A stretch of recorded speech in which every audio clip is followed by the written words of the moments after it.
El emperador Trajano alcanzó nuevas cimas de gloria tras derrotar a los dacios, consiguiendo una fortuna en oro y ampliando las fronteras imperiales. El imperio estaba en la cumbre.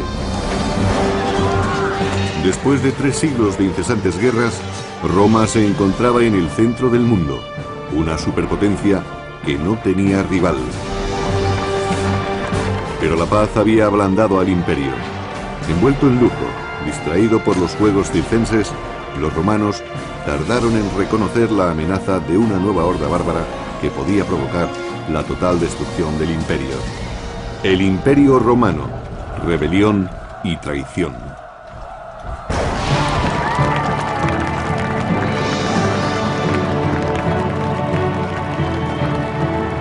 $200 años después de la muerte de Julio César, el imperio se encontraba en un buen momento. La paz y la prosperidad habían proporcionado a Roma una era de oro y plata, algo demasiado bueno.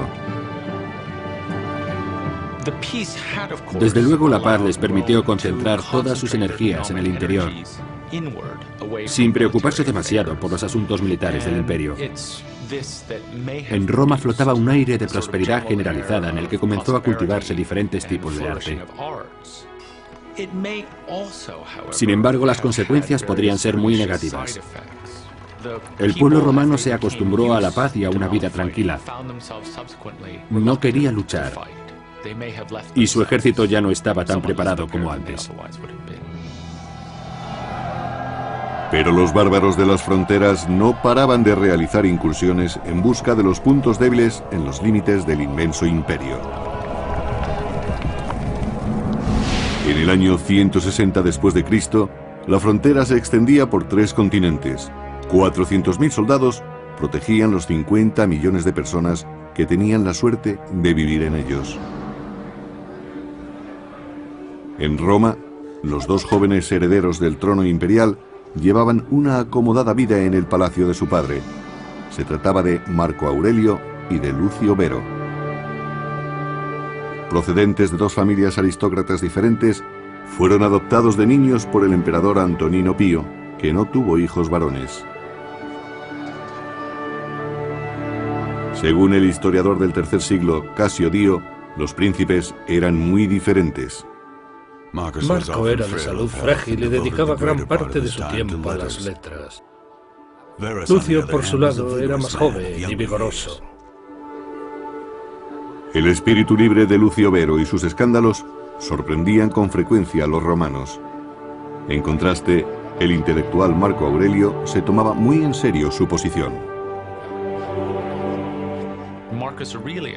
Marco Aurelio fue criado y educado para gobernar más tiempo que cualquier otro emperador en la historia de Roma.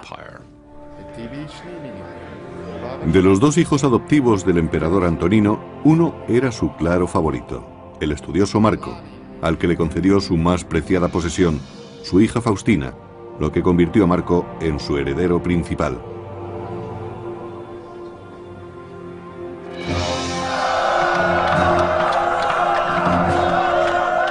En el año 161, cuando murió el emperador Antonino, Marco y Lucio Vero ascendieron al trono con la aprobación de la guardia personal del emperador, la Guardia Pretoriana. Debió de resultar muy fácil para la Guardia Pretoriana aceptar a los 2 jóvenes como emperadores. De todos los soldados de Roma, ellos eran los que custodiaban el palacio, y por lo tanto habrían tenido contacto con los 2 príncipes durante muchos años. Para reforzar sus vínculos con la Guardia Pretoriana, les hicieron un generoso soborno. Les dieron una paga equivalente a varios años de salario de un guardia. Marco y Lucio Vero iban a necesitar la lealtad del ejército romano, pues la guerra acechaba en el horizonte. En el este, los partos invadieron Armenia, aliada de Roma, convirtiendo a Siria en vulnerable a sus ataques.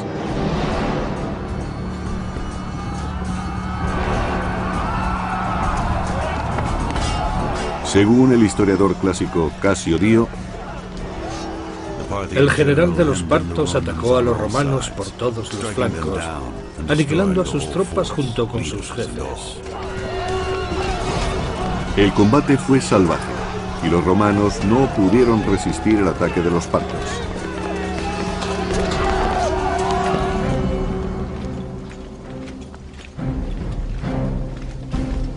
En el año 162, Roma no tuvo más remedio que enviar sus tropas a la guerra.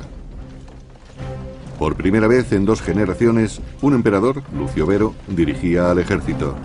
Mientras tanto, su hermano Marco Aurelio permaneció en Roma. Realmente ninguno de los dos tenía experiencia militar. Marco, que era el mayor de los 2 emperadores, mandó a Lucio Vero al este para contener la amenaza. Vero partió de Roma y estableció un cómodo cuartel general en Antioquia, lejos del frente de batalla. Vero, o al menos sus burócratas, estaba en comunicación constante con sus militares en el campo de batalla. Realmente fue un líder ausente, pero su estrategia daría resultado si tenía buenos jefes militares. Afortunadamente para Vero, durante la campaña en Siria contó con uno de los mejores generales de su generación, Avidio Casio. Avidio había participado en política durante mucho tiempo, pero la guerra demostraría ser su principal talento.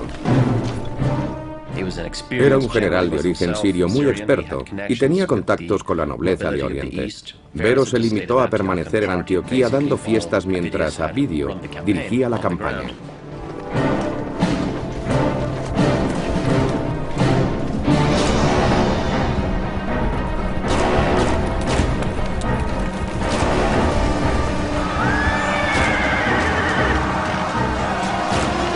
Avidio fue el cerebro de una serie de victorias que llevó a los romanos al centro de las tierras de los partos, donde se enfrentó cara a cara con el enemigo. El secreto de los soldados romanos era que combatían cuerpo a cuerpo. Y eso atemorizaba a todo el mundo, porque luchaban de una manera muy cercana con una espada o un hacha contra un enemigo que no se sabía bien por dónde iba a salir. Llevaban puesto un casco y apenas oían lo que ocurría. Solo tenían visión hacia adelante. Se requería mucho coraje y empeño para sobreponerse al miedo que esos enfrentamientos suponían.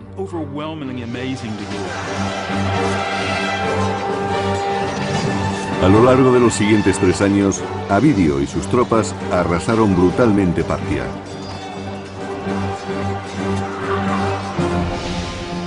En el año 165 después de Cristo llegaron a Ctesifonte, la capital de Partia, que se encontraba cerca del actual Bagdad. Los romanos saquearon salvajemente la antigua ciudad, según el historiador clásico Casio Dio. Cuando sus aliados abandonaron al rey parto, Avidio lo persiguió hasta Ctesifonte y allí destruyó su palacio por completo. Pero el control se le escapó de las manos, pues sus soldados saquearon los templos de los dioses locales y robaron los vasos sagrados, entre otros tesoros. Era un sacrilegio violar templos, ya que el castigo divino por este crimen llegaba pronto y con furia. Los soldados contrajeron una enfermedad mortal, posiblemente la peste bubónica. Los romanos salieron de Ctesifonte repletos de gloria, pero sin saberlo, llevaron consigo la peste. Después de conquistar Partia y asegurar el imperio por el este, Avidio y el emperador Vero regresaron a Roma.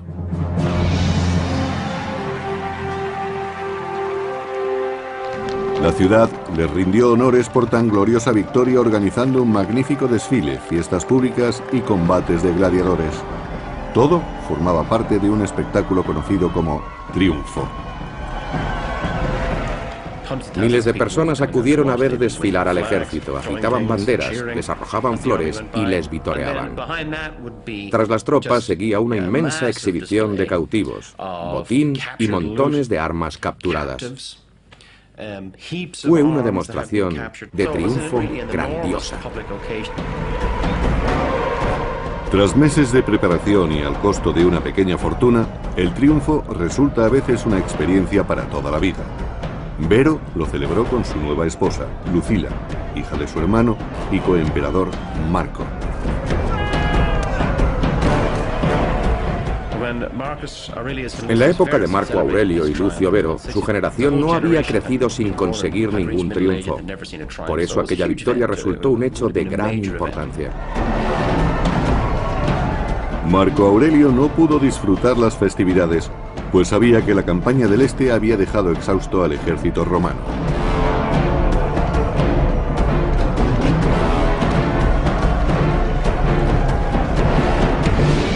Mientras Roma festejaba su victoria, unos bárbaros se preparaban para atacar las reducidas defensas de la frontera norte del imperio.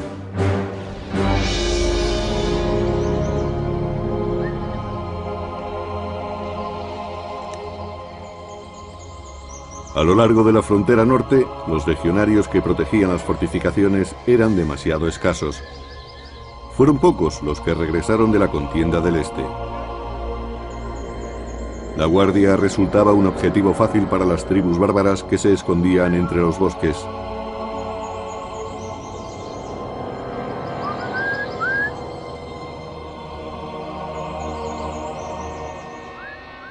La capacidad combativa de los germanos había aumentado muchísimo, comparada con la que tenían en su primer encuentro con los romanos en el siglo II a.C.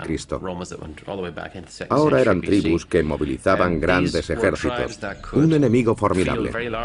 Ya en el siglo II se habían convertido en un adversario temible.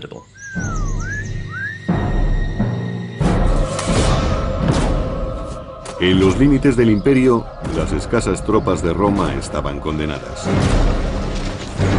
Los oscuros bosques de Germania iban a ser su tumba.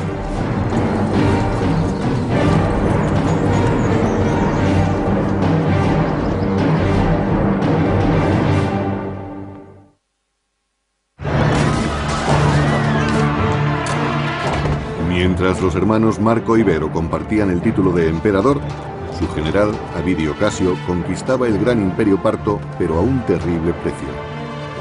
Los soldados llevaron la peste a Roma.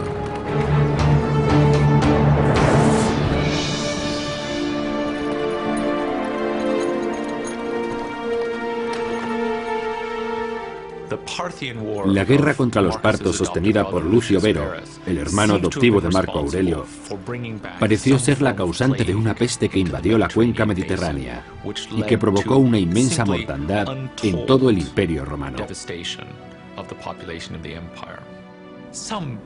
Durante el reinado de Marco Aurelio, pereció un elevado porcentaje de romanos. Las estimaciones oscilan entre el 10 y el 25%. Debió resultar mucho peor en los grandes centros de población, donde los muertos tuvieron que ser enterrados uno encima de otro.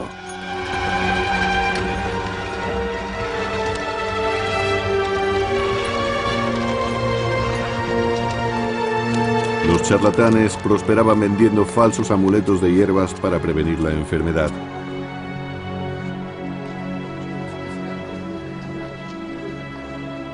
Decían que la peste era un castigo de los dioses por haber saqueado los templos de los partos. El emperador Marco debía expiar el pecado por medio de un sacrificio. La única respuesta posible de un emperador romano ante un gran desastre natural como la peste era tratar de recuperar el favor de los dioses por medio de sacrificios y demostraciones públicas de devoción hacia las deidades.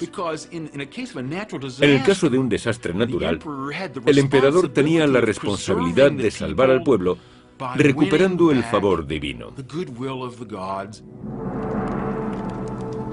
A pesar de 7 días de sacrificios, los dioses seguían enfurecidos y la mortandad continuaba en aumento, especialmente entre los soldados acuartelados. Se perdieron muchos soldados experimentados, así como un gran número de personas entre la población civil que no serían fáciles de recuperar.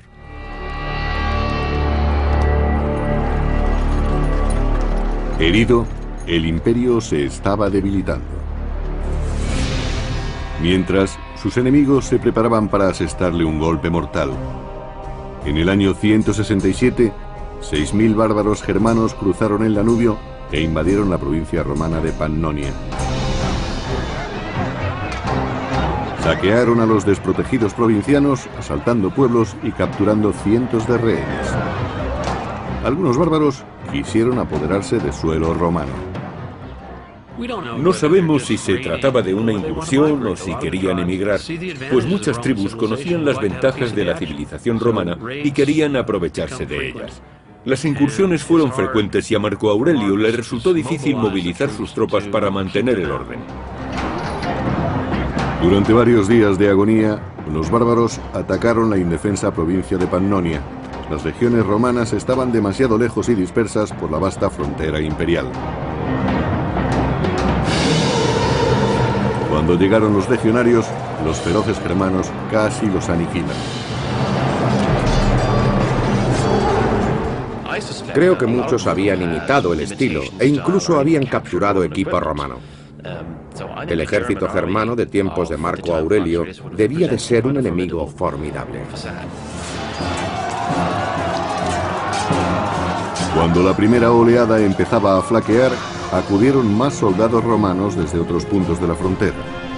Su sincronizado ataque de caballería, junto con tropas de infantería, forzó a los bárbaros a retirarse.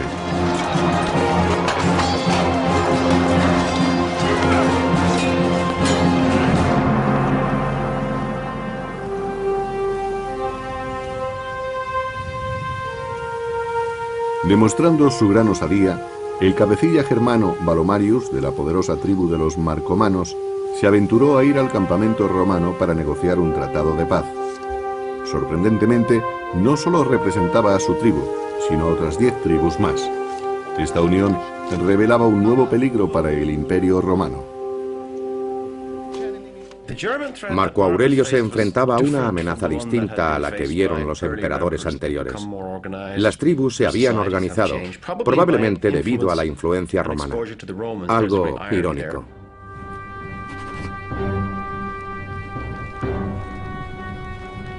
Alarmado por la amenaza de los bárbaros, Marco Aurelio se dirigió a Pannonia.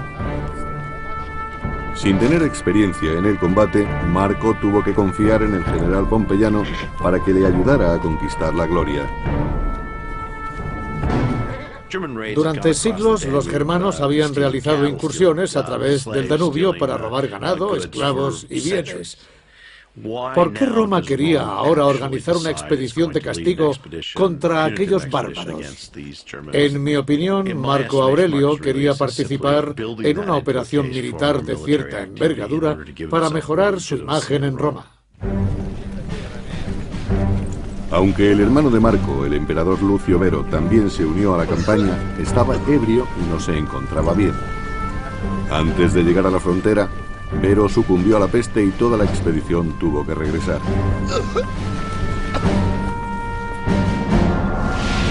Marco regresó a Roma con el cadáver de su hermano, abandonando la frontera del norte a manos de la creciente amenaza bárbara.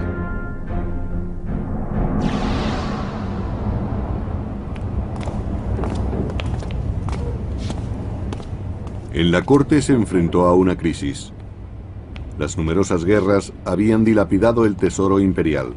No quedaba dinero para una nueva expedición contra los germanos. La mayoría de los oficiales debía ser lo suficientemente rica como para que la ausencia de una paga no tuviera gran importancia. Pero los soldados vivían al día y si no había conquistas, no había botín.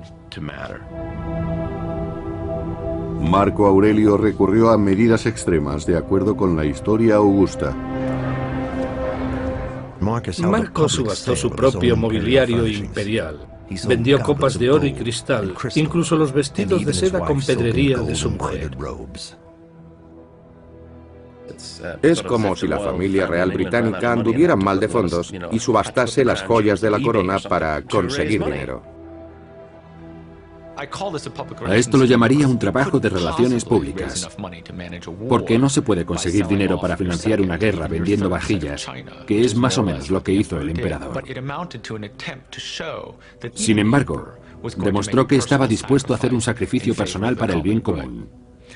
El mismo tipo de sacrificio que los americanos hicieron comprando bonos de guerra durante la Segunda Guerra Mundial.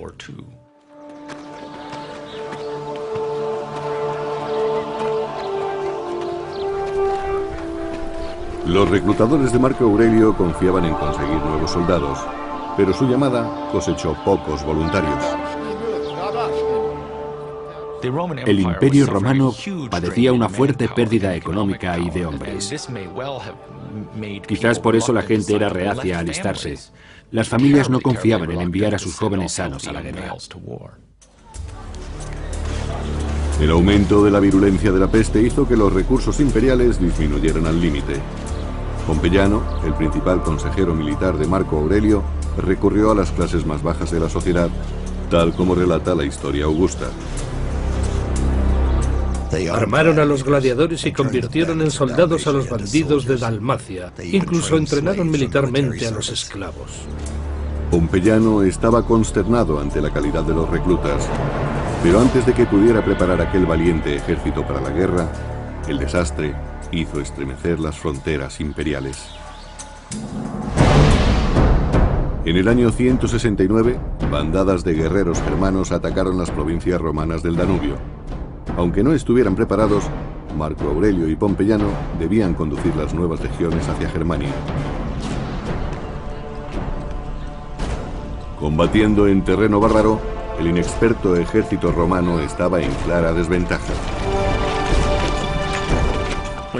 Los germanos consiguieron que los romanos cruzaran el Danubio y lucharan en los bosques, donde sabían que no podían formar de la manera a que estaban acostumbrados y ni siquiera podían usar sus armas arrojadizas pesadas con efectividad.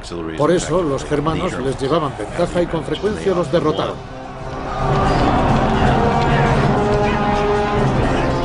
En la primavera del año 170, las dos mayores tribus germanas, la de los marcomanos y la de los cuados, se aliaron contra los romanos y los derrotaron.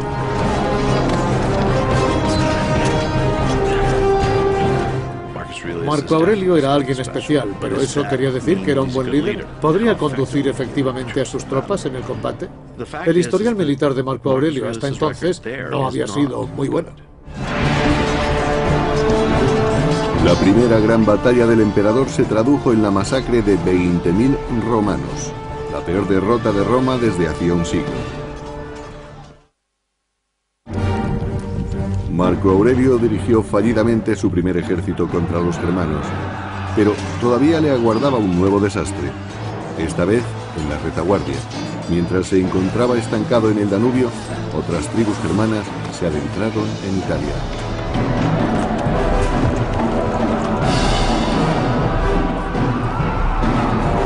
En el año 170 después de Cristo, los bárbaros se abalanzaron y saquearon la rica ciudad portuaria de Aquilia, cerca de la actual Venecia.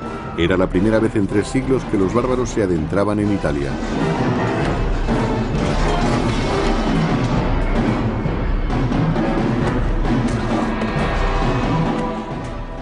Eran fieros, crueles y probablemente trajeron a la memoria imágenes de cuando los galos invadieron Roma en el siglo IV a.C., así como las amenazas de los cimbrios y teutones de finales del siglo II a.C.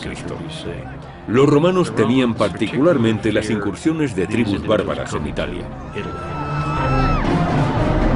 Con Roma sumida en el terror, Marco Aurelio debía actuar rápidamente para vencer a sus enemigos de una vez por todas. Se desplazó con su ejército a lo largo del Danubio y se preparó para invadir las tierras de los marcomanos.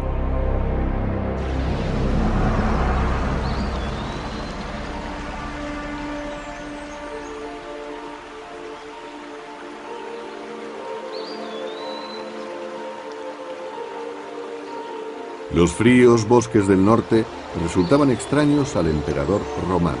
Solo y lejos del único hogar que había conocido, se adaptaba mal a la dura vida del ejército. Su salud empeoró.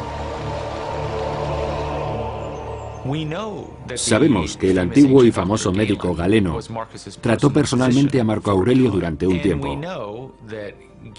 Le preparaba una medicina que debía tomar todos los días, tanto para curar sus enfermedades como para prevenir otras. En particular la peste, que seguía haciendo estragos entre sus tropas. Con la muerte fija en su mente, Marco Aurelio escribió sus pensamientos más íntimos en un diario conocido como Las Meditaciones, que se sigue publicando en la actualidad y que nos muestra a un hombre que lucha contra su suerte. No te comportes como si fueras a vivir 10.000 años. La muerte pende sobre ti. Mientras vivas y puedas, compórtate como un hombre decente. La filosofía le enseñó una manera de enfrentarse a la crisis y a los terribles problemas que diariamente tenía que resolver en el Danubio. La soledad de los bosques germanos era muy diferente del caos y la sangría a la que Marco se enfrentaba en el campo de batalla. Organizó una serie de incursiones contra las tierras de las tribus más peligrosas, los sármatas, los cuados y los marcomanos.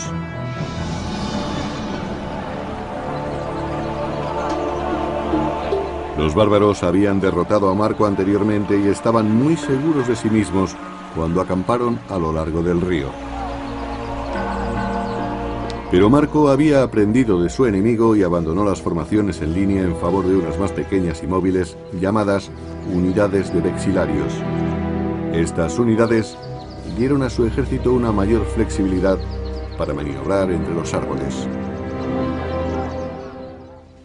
Era una nueva forma de guerra, distinta, muy diferente a la que algunos veteranos habían mantenido con formaciones cerradas y tácticas convencionales contra los partos en Oriente Medio. Esta era una guerra en la que las emboscadas fueron la regla. Cuando los bárbaros menos lo esperaban, los romanos se les echaron encima.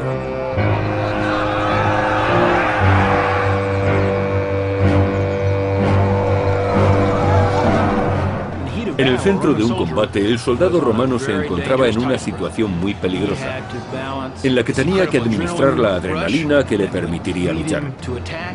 Debía permanecer tranquilo aunque tuviera el corazón a punto de estallar. Tenía que dejar a un lado el pánico natural que afecta a todos cuando se está a un paso de un frente que es igual de peligroso para todos.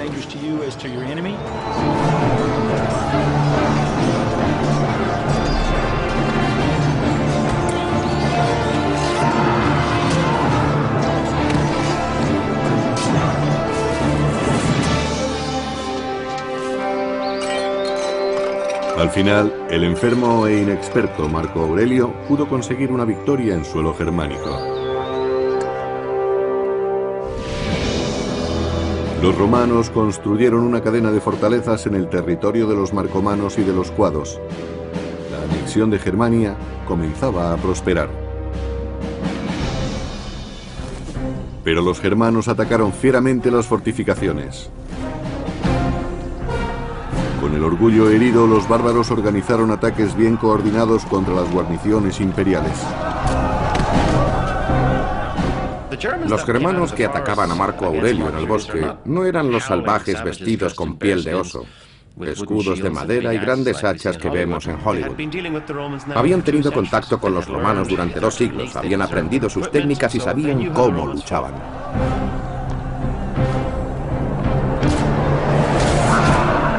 Si conseguían abrir una brecha en las fortificaciones, los romanos sabían cuál sería su suerte. Pero en los fuertes, Marco Aurelio visitaba a sus hombres alentándolos y exponiéndose al mismo peligro que ellos. Debía conocer muy bien el alcance de su responsabilidad, algo que aprobamos totalmente. Si tenía que enviar a sus hombres a la muerte en combate, debía estar con ellos e interesarse por la campaña. Cuando la situación se tornaba más crítica, Marco Aurelio recurrió a los dioses paganos, ofreciéndoles sacrificios y pidiendo su ayuda contra las hordas germanas. Y ellos le contestaron con un milagro, según la historia augusta, escrita en el siglo IV. Firme en la tierra, oró a los dioses y pidió que un rayo cayera del cielo contra sus enemigos. Por supuesto, los bárbaros consideraron que el rayo era un mal presagio y que los dioses favorecían a los romanos. Debido a esa creencia, tuvieron que enfrentarse a una situación muy difícil. En las mismas puertas de la fortificación, los aterrorizados bárbaros rompieron filas y huyeron. Los romanos se habían salvado. Asombrados, los soldados de Roma vitorearon a Marco Aurelio y le dieron un nuevo título: Germánico, el conquistador de Germania. Con mucha perseverancia, disciplina y milagros, según algunos, el emperador Marco Aurelio consiguió ventaja en su lucha por la conquista de Germania.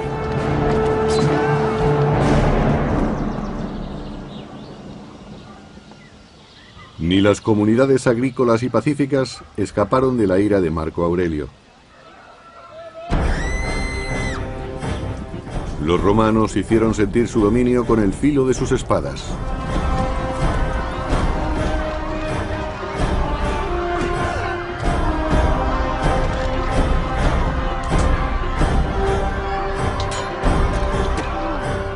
Muchas de las guerras contra los germanos acabaron en genocidio. Los romanos atacaban las poblaciones arrasándolo todo y llevándose a mujeres y a niños para venderlos como esclavos. También cortaban la cabeza a los enemigos para obtener recompensas. Los romanos celebraron aquel terrible conflicto erigiendo un gran monumento conmemorando las campañas germanas de Marco Aurelio, la Columna Aureliana. La columna aureliana recordaba una campaña brutal y horrible que el emperador mantuvo para la seguridad del pueblo. Tuvo un coste enorme y no resultó agradable. En las tierras de las tribus germánicas, Marco Aurelio creó dos nuevas provincias romanas, Marcomania y Sarmatia. Pero justo cuando la situación parecía estabilizarse, llegaron noticias alarmantes desde un lugar inesperado, Egipto.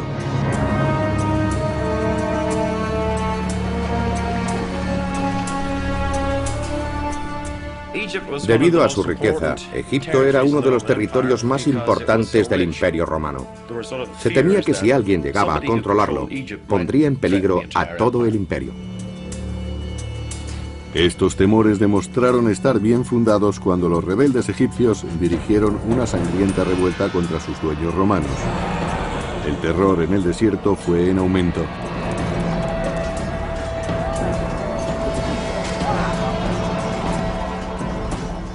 Desde luego se trataba de un asunto grave al que había que atajar rápidamente. Egipto era un gran suministrador de grano al imperio, y quien controlara aquel país podría interrumpir el suministro de alimentos al pueblo de Roma.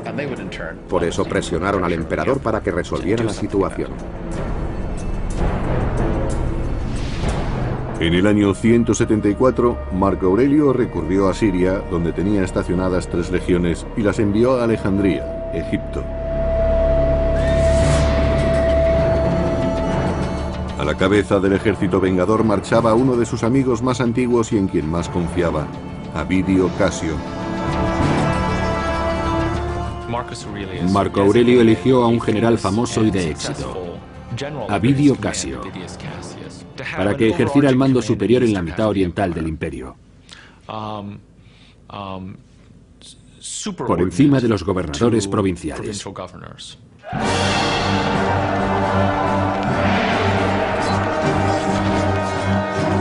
El héroe de la campaña contra los partos no le defraudó. Avidio sofocó rápidamente la rebelión, asegurando Egipto y sus riquezas para el imperio.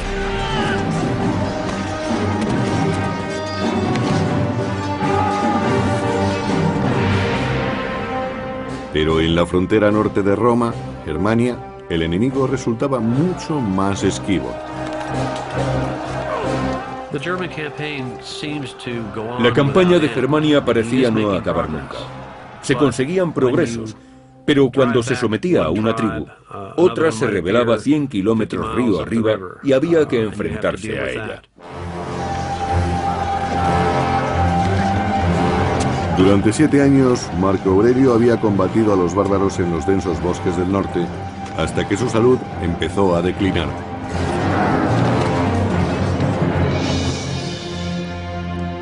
En el año 175 cayó enfermo en la frontera con Germania. Tanto si fue a causa de la peste o de úlceras, su muerte parecía inminente. Su enfermera y esposa Faustina había vivido junto a él durante 20 años y ahora empezaba a preocuparse por su propio futuro. Para las emperatrices o princesas estaba claro el destino que les aguardaba si su hombre moría, caía en desgracia o era depuesto. Su esperanza de vida junto con la de sus hijos se podía contar en minutos. Tenían que asegurarse de que sus maridos estaban bien y contaban con apoyos. Si no era así, debían empezar a pensar en un plan de contingencia. La preocupación tenía sobrecogida a Faustina. ¿Quién la protegería si su marido moría? Como recurso, ofreció su mano y con ella el imperio a otro noble, Avidio Casio, el famoso general de las legiones de Egipto. Ansioso de una gloria que creía merecer, Avidio decidió aprovechar la oportunidad de convertirse en emperador. Según la historia augusta, mientras Marco todavía respiraba, Avidio Casio propagó el rumor de su muerte. Le dijo a su ejército que el Senado había decretado que Marco Aurelio era un dios y seguidamente se proclamó emperador. Es posible que Avidio creyese que obrando así beneficiaba al pueblo, que consideraba que Marco Aurelio era un buen emperador en muchos aspectos, pero no precisamente en asuntos militares.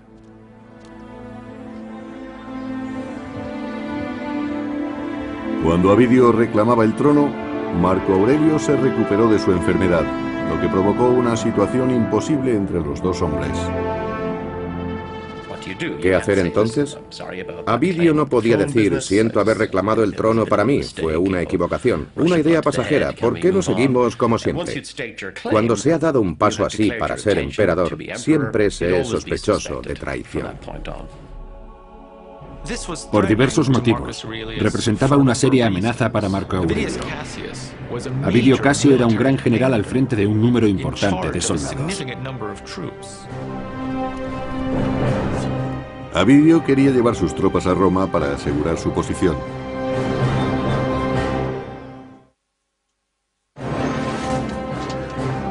En el año 175 después de Cristo, Marco Aurelio, ocupado en la campaña de Germania, es traicionado por un amigo íntimo, Avidio Casio. Sorprendentemente, Avidio había sido incitado por la misma esposa de Aurelio para que reclamara el trono.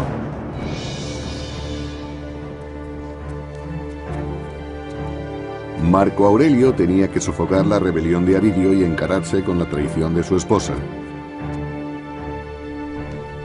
Pero a sabiendas de que podía perecer en los combates que se producirían, decidió proclamar emperador a su propio hijo.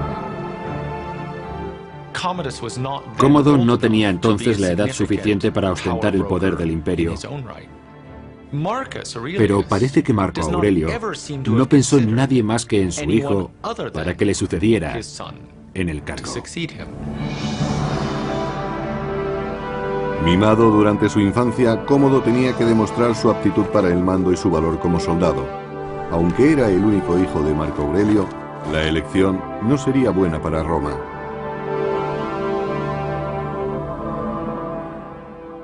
¿Por qué tuvo que elegir a Cómodo? Pues porque era su hijo y así pensaban las familias aristocráticas romanas. A lo largo de muchas generaciones, la alta clase senatorial y los aristócratas romanos mantuvieron la costumbre de promocionarse a sí mismos. Con el puesto de su hijo asegurado, Marco Aurelio se enfrentó entonces a su mujer, que lo había traicionado ante Avidio Casio. Pero, sorprendentemente, la perdonó. Después de todo, Marco Aurelio no castigó a Faustina. Era un hombre muy inteligente y quizá comprendiera sus motivos después de una conversación íntima. No se divorció de ella, ni la deshonró. Cuando preparaba a sus tropas para marchar contra la legión de su adversario, apareció un mensajero enviado por los soldados de Avidio. Habían destituido al usurpador con el deseo de evitar la venganza del emperador. Conocían muy bien cuál sería el precio de la traición. El procedimiento normal en estos casos era una ronda de denuncias, interrogatorios, torturas, exilios, ejecuciones y suicidios forzados. El mensajero llevaba un siniestro presente, la cabeza de Avidio Casio, el que fuera amigo del emperador. De acuerdo con el historiador Casio Dio, a Marco Aurelio le dolió tanto la muerte de Avidio que no quiso mirar la cabeza de su enemigo.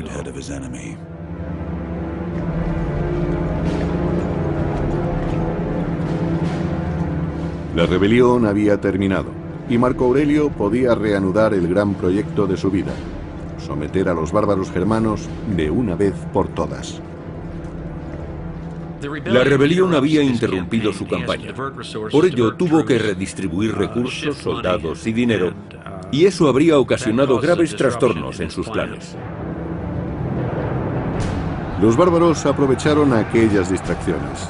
En el año 178, Marco Aurelio envió legionarios al Danubio para enfrentarse a una banda de rebeldes cuya violencia había ido en aumento. Era sobrecogedor enfrentarse a aquellos bárbaros que eran más altos, gritaban y olían mal. A veces los romanos recurrían a la bebida para calmar los nervios e ir al campo de batalla. Marco Aurelio debía someter a sus enemigos o sus duros años de trabajo en la frontera no habrían servido para nada.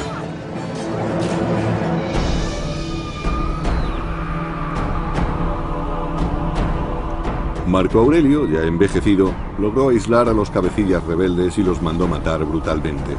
Creía que con otra campaña más acabaría con el conflicto. Las guerras de Marco Aurelio contra los germanos duraron demasiado tiempo. Pero no está claro que Marco y sus aliados supieran desde el principio que se iban a prolongar tanto. Con 60 años, Marco Aurelio esperaba que su hijo y heredero, Cómodo, continuara luchando contra los germanos, una lucha que le había ocupado casi toda su vida. Marco Aurelio había educado a su hijo y lo había llevado en su campaña, pero era demasiado joven. No creo que Marco Aurelio se diera cuenta de la clase de emperador en que iba a convertirse Cómodo. En su papel de coemperador, Cómodo se mostró perezoso, no manifestó interés por las victorias conseguidas por su padre Marco Aurelio, a diferencia de lo que un hombre habría hecho. Sin embargo, estuvo al lado de su padre, el emperador, cuando éste murió finalmente, debido quizás a la misma peste que había llevado a su hermano a la tumba.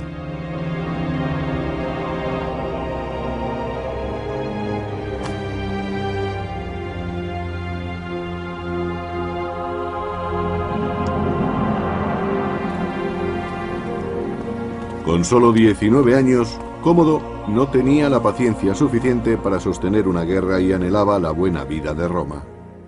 Cómodo no tenía ni el liderazgo ni la visión de su padre, y quiso terminar rápidamente con las largas campañas del Danubio. Una medida que fue muy perjudicial para Roma. Con tratados frágiles y unas reducidas guarniciones, Cómodo, el nuevo emperador, abandonó Germania, desperdiciando 13 años de sangrienta lucha para regresar a la plácida vida de Roma.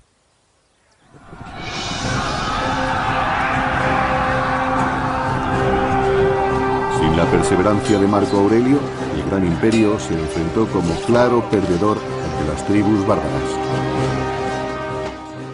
Cuando alguien se enfrenta a una tormenta perfecta de mala dirección, mala suerte y amenazas exteriores, se encuentra en una situación realmente difícil. Lo que descubrieron, por lo menos en tiempos de Marco Aurelio, es que no podían enfrentarse al mismo tiempo a incursiones más que en un número limitado de puntos de la frontera. La suerte iba contra Roma. No volvería a tener otro emperador como Marco Aurelio. De acuerdo con Dio, fue el comienzo del fin. Nuestra historia empezó a salir de un reino de oro y plata para entrar en uno de hierro y polvo.